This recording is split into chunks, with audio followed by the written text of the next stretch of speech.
Hello, शुभ सकाळ. आणि सकाळचे 5:15 वाजत आलेले आहेत. 5ला 10 मिनटं कमी असताना मी उठले, ब्रश वगैरे केला, आवरलं थोडंसं, पोरांना सेट केलं थोडं आणि मी आता येऊन बसली आहे गॅलरीत. आणि आजपासून मी सुरू करते 21 डेज चॅलेंज माझ्यासाठीच. येस, मला माझ्या रुटीनमध्ये यायचं आहे आणि त्यासाठी बरेचसे कारणं माझ्याकडे आहेत. आजसुद्धा रात्री उशिरा झोपल्यापासून ते माझा मोठा मुलगा आद्विक 1 वाजता झोपला आणि त्यानंतर मी परत मला जास्त वेळ झोप आली नाही, 2-2:30 वाजता झोपले. पण तरीही आज मी ठरवलं होतं की आजपासून मी काही झालं तरी मी आज सुरू करणार आहे चॅलेंज. आणि येस, सुरू केलं आहे मी. लेट्स सी काय काय होते बघूया. आणि येस, आज 17 सप्टेंबर आहे. आज गणपती विसर्जनसुद्धा आहे. सो खूप छान दिवशी सुरुवात केलेली आहे मी. आणि मला खूप काही करायचं आहे ह्यापुढंसुद्धा. आणि त्यासाठी मला ही एक छोटी सुरुवात करून खूप अवघड आहे हे माझ्यासाठी सध्याच्या फेजमध्ये. फक्त नाहीतर मी सकाळी 5 वाजता उठणं माझ्यासाठी सोपं काम आहे. मला ते आवडतं म्हणून मी ते करते. आणि प्रत्येकाला वेगळं काहीतरी आवडत असतं. सो तुम्हाला काय करायचं आहे आणि तिथंपर्यंत कसं जायचं आहे, ह्या दोन्ही गोष्टी आपल्या हातात आहेत. आणि म्हणजे चॉईस आपला आहे. सो मी हे चूज केलं आहे कारण मला आवडतं. आणि त्यासाठी येणारे जे काही छोटे मोठे इश्यूज असतात, बरेचसे अडथळे येतात, बरेचसे रिझन माझ्याकडं आहेत सध्या. पण मला ते रिझन द्यायचे नाही आहेत. मला वर्कआउट करायच्यात सगळ्या गोष्टी. आणि मी त्या हळूहळू 21 दिवसामध्ये सेट करेन. आणि पहिल्या 2-3 दिवशी होईल सगळ्या गडबडी, पण मला सुरू करायचं आहे. येस, मस्त वाटते सकाळी उठल्या उठल्या.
येस,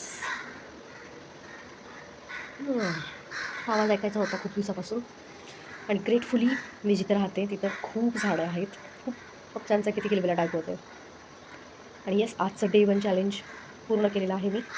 मध्ये आला छोटा मोठा अडथळा, माझं लहान बाळ उठलं, पण येस त्याने काही मला त्रास नाही दिला, झोपलं तर परत. आणि येस, ह्या सगळ्या गोष्टी मी ग्राह्य धरल्याच आहेत कारण मी एक मदर आहे आता. येस, मी आई आहे 2 पोरांची.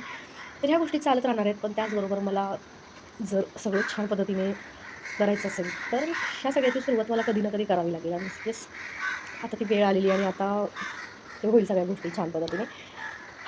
येस, तर माझ्या चॅलेंज किंवा माझ्या चॅलेंजचं एक स्वरूप मी असं ठेवलेलं आहे, की सकाळी 5 वाजता उठायचं आणि 5 ते 5:30 ह्या 30 मिनिटामध्ये पहिले 5 मिनिटं मेडिटेशन, 5 मिनिटं प्राणायाम, हे 10 मिनिटं असे मी पूर्ण ब्रीथिंगवरती दिलेले आहेत. त्यानंतरचे 10 मिनिटं मी जर्नलिंग करते. त्यामध्ये पहिल्यांदा ग्रॅटिट्यूड, पुन्हा अफर्मेशन्स, पुन्हा लर्निंग लिहिलं मी एका वाक्यामध्ये. कालच्या पूर्ण दिवसातनं मला काय एका वाक्यात काय समजलं किंवा काय झालं. आणि त्यानंतर मी एक प्रेयर लिहिली. त्यानंतर येस, बऱ्याचशा छोट्या-मोठ्या गोष्टी असतात, ज्या की मी आता खूप दिवसापासून, खूप वर्षापासून जर्नलिंग करते. त्या छोट्या-छोट्या गोष्टी मी माझ्या पद्धतीने त्यात ॲड करत आहे. त्यानंतर मी बुक वाचलं थोडा वेळ. ओके. म्हणजे हे 10 मिनिटं मी जर्नलिंगला आणि पुढचे 10 मिनिटं रीडिंग करण्यासाठी, आणि नंतरचे 5-5 मिनिटं आणि नंतरचे 10 मिनिटं एक्सरसाइज, असा शेड्यूल केलेला आहे. हे छान वाटतं. माझा हा शेड्यूल आहे. मला एवढ्या गोष्टी सकाळी केल्या तर इनफ आहेत. बाकीच्या काही गोष्टी मी नंतर दिवसभरात करू शकते. येस, तर जे कोणाला वाटतं, की येस मलासुद्धा मॉर्निंग पर्सन आहे मी आणि मलासुद्धा सकाळी उठायला आवडतं आणि ज्यांना आवडतं फक्त त्यांच्यासाठी आहे. तर त्यांनी ठरवा मग तुमचं टायमिंग. बेसिकली मी ब्रह्ममुहूर्तामध्ये उठलेली आहे. मी बऱ्याचशा गोष्टी केलेल्या आहेत. सो माझ्यासाठी हे एवढं अवघड नाही आहे. फक्त 2 लहान मुलं आहेत. त्यामुळे मला गोष्टी थोड्या छान पद्धतीने म्हणजे मॅनेज करून सगळ्या केल्या. तर बाकीचं माझ्यासाठी हे करणं अवघड नाही आहे जास्त. पण जे कोणी नवीन सुरुवात करणार आहेत त्यांना मला हे सांगायचं आहे, की तुम्ही आधी बघा, तुम्ही मॉर्निंग पर्सन आहात, की तुम्हाला नंतर दिवसभरात कधी टाईम मिळतो तेव्हा तुम्ही करू शकता. पण हा जो टाईम आहे ह्याला मी एक सेल्फ रिअलायझेशनचं नाव दिलं आहे, की बाबा जेव्हा मी दिवसाची सुरुवात करते तेव्हा ती मी माझ्यापासून करणार आहे, माझ्यावर काम करून करणार आहे. म्हणजे आजचा माझा दिवस कसा जाणार आहे, मला काय काय करायचं आहे, माझं काय इंटेन्शन आहे, मला काय कामं महत्त्वाची आहेत ती आज करायची आहेत. आणि येस, त्यापासून पहिल्यांदा मी माइंड, बॉडी, सोल या 3 गोष्टीवरती काम करत करत हे सगळं शेड्यूल केलेलं आहे. आणि हे मला आवडतं, जाम आवडतं, फार आवडतं ह्या सगळ्या गोष्टी. आणि येस, आज सुरुवात झालेली आहे आणि मला हे सगळं 30 मिनिटामध्ये कव्हर करायचं आहे. सो होईल हळू सगळ्या गोष्टी मी परत रोज थोडा सुधार करेन. पण आज तरी मला खूप छान वाटतं आहे. माझी झोप झालेली नाही आहे पूर्ण, पण तरीसुद्धा मला आता फुलफिल वाटतं आहे. कारण मी हे चॅलेंज ॲक्सेप्ट केलं होतं आणि ते मला कंप्लीट करायचं आहे. येस, जे कोणी माझा व्हिडिओ बघतात त्या सगळ्यांनी मला माझ्यासाठी प्रे करा. माझ्यासाठी ब्लेसिंग असू द्या, की मी हे कंप्लीट करेन आणि मला जे काही करायचं आहे आयुष्यात त्यासाठी येस, एक विश आपण स्वतःसाठी एक विश बाकी सगळ्यांसाठीच करू शकतो. सो येस, आणि येस, गणेश विसर्जन आहे आज. सो बऱ्याच जणांना सुट्टी असेल तर आजचा दिवस कसा घालवायचा ठरवा तुम्ही. आणि काय तुम्ही सुरू करणार आहात बघा. काय तुमचं बऱ्याच दिवसापासून पेंडिंग राहिलेलं आहे पण ते तुम्हाला करायचं आहे तर तुम्ही ते करू शकता. आणि येस, अशा पद्धतीने आपण स्वतःवर हळूहळू काम करून बऱ्याचशा गोष्टी करू शकतो. आणि त्यासाठी मी क्लिअर आहे. माझं गोल मला माहिती आहे आणि त्याची सुरुवात मी आज कुठेतरी केली आहे. सो येस, बऱ्याचशा गोष्टी इकडे-तिकडे झाल्याही असतील, कारण खूप गॅप पडला सगळ्या गोष्टीमध्ये. पण करेन मी त्या लाईनवरती आणेन सगळ्या गोष्टी. Okay. So yes, have a great day. Thank you माझा व्हिडिओ बघितलात आणि ह्यातली काय गोष्ट आवडली ते तुम्हाला सांगा, ती अप्लाय करा तुमच्या लाईफवरती. Okay, bye bye.